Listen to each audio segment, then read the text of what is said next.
We saw, officers using non-lethal means to try and push them back. They finally were able to do that after going back and forth for quite some time.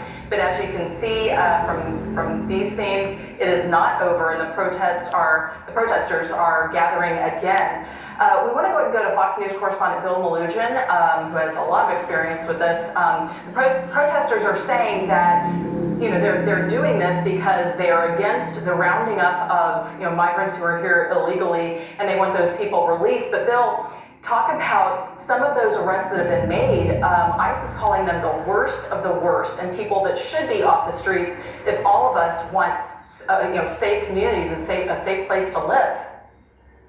Hey, Marianne. Yeah, so a lot of this started with a false rumor that went around yesterday that there was a raid happening at a Home Depot in Paramount. That was not true. DHS has a processing office in Paramount near that Home Depot, and agents were staging there. Protesters then saw them, assumed a raid was happening at Home Depot, and the rest is history. We saw how all that violence went out of control yesterday. But you're right. A lot of the arrests they're doing, the targeted operations they're doing, are criminal judicial warrants, meaning a federal judge has signed off on these arrests, and they're targeting illegal aliens with criminality that goes beyond just being in the United States. Some examples: the guy they arrested yesterday, a Vietnamese national in the U.S. illegally, who was convicted of murder for shooting up a high school graduation party back in 1994, killing 2 people, multiple sex offenders, multiple drug traffickers, multiple aliens convicted of violent crimes like assault with a deadly weapon or shooting a gun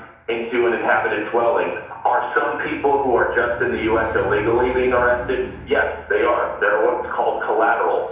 When ICE is out doing these operations and they're arresting their targets, if they come across anybody else who's in the U.S. illegally, yes, they will arrest them. But was there a huge raid at Home Depot yesterday? No, there was not. And that's kind of the narrative that started all of this. And what LAPD Chief Jim McDonald just said in his press conference was significant, because all day long we've been hearing from these politicians the National Guard isn't needed, everything's under control, LAPD can handle this is peaceful. Well, the LAPD chief just said we're overwhelmed and, quote, this thing has gotten out of control. And what are the live images we're seeing right now in downtown LA? We've seen the 101 taken over by protesters with multiple California Highway Patrol cruisers destroyed, one set on fire, rocks being thrown all over the place. We now have rioters throwing fireworks at LAPD mounted police horses in downtown LA.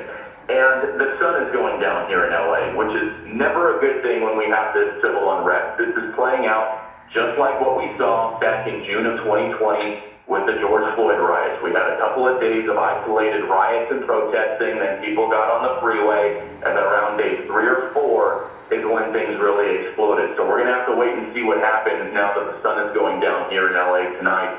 But history would tell us it usually does not end well, Marianne.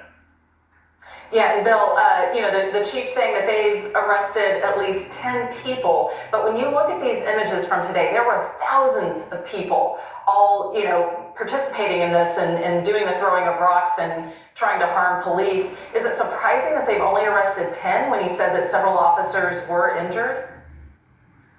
I mean, it is, but at the same time, you got to look at how outnumbered a lot of these officers are, right? It's pretty dangerous for them to go into these crowds and try to grab these arrests, particularly when these guys took over the 101 freeway in downtown LA earlier today. There's videos now, live pictures of all these rioters up on a bridge throwing concrete blocks and Molotov cocktails and stones down on the CHP cruisers, and there's CHP officers essentially hiding out under the bridge right now. So it's dangerous for them to try to make arrests in some of these locations. There's things being thrown all over the place. You heard LAPD just say that they arrested a guy who threw a Molotov cocktail. Should the arrest numbers be higher? Probably, but it's not as easy as them just going into a crowd and snatching people. For the most part, they're pretty outnumbered right now. And that's why the Trump administration felt that they had to send the National Guard in. And keep in mind, what have they threatened? If the violence continues, they're going to send up U.S. Marines from Camp Pendleton. They're on standby right now, and they're waiting for the word to come up here. So we have this escalating war of words happening between Governor Newsom, California politicians and the Trump administration. And both sides just keep shooting arrows at each other, and you feel the temperature and the pressure slowly going up, up, up. You're getting that same pressure cooker feeling that we got back in June of 2020. The difference now is, instead of hating police and it being the defund the police movement, it's hating ICE and immigration enforcement. And what do these things have in common? People will go out and protest, and yeah, there are people who are peaceful and holding up signs and stuff. But in LA, we see it all the time. The same group of agitators always shows up, these anarchists. Doesn't matter what the protest is, what the cause is.